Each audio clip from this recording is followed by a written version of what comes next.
ल है आयो यो लोकल कुखुराको च्योक्तोङ।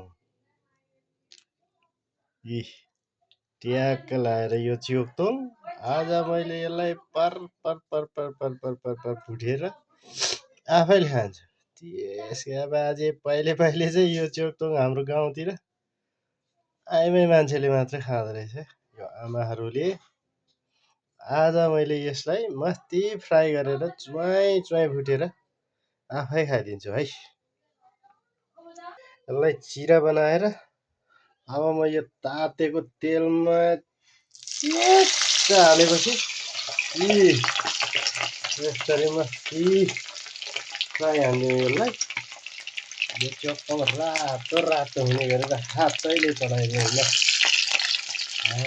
त्यसमै अब यसलाई पाक्नको लागि चाहिँ केही समय लाग्छ।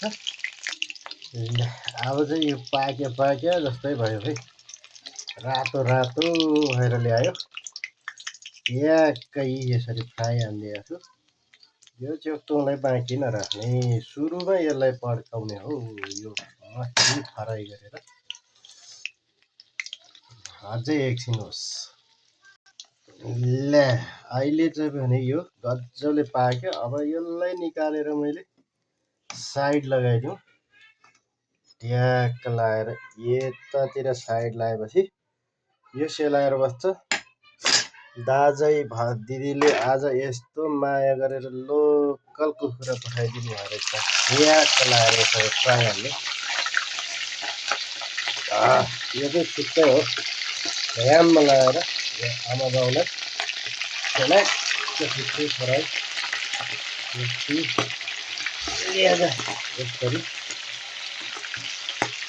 अब यो स्यालेक्ट खानाले सुप बनाएर मस्ती खानुपर्छ ल है तपाईँ। हाम्रो नि कहिले काहीँ त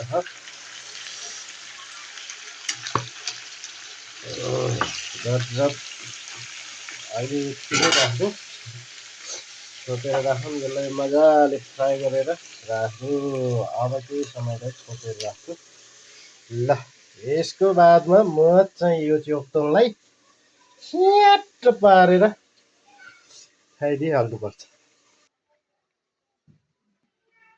लु यो च्योक्तोङलाई अब खानु पर्यो।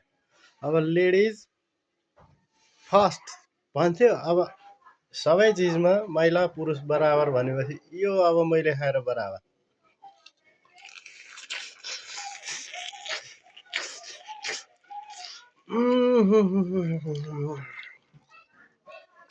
ल यस्तो मिठो। लोकल भनेको लोकलै हो, त्यही माथि च्योक्तोङै हुँदो रहेछ। लु च्योक्तोङमा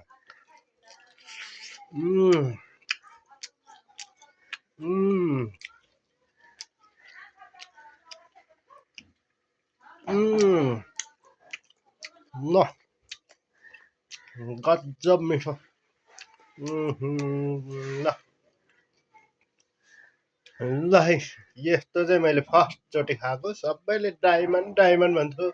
हाम्रो तेमालमा मैले चाहिँ च्योक्तोङ नाम राखिदिएँ ल।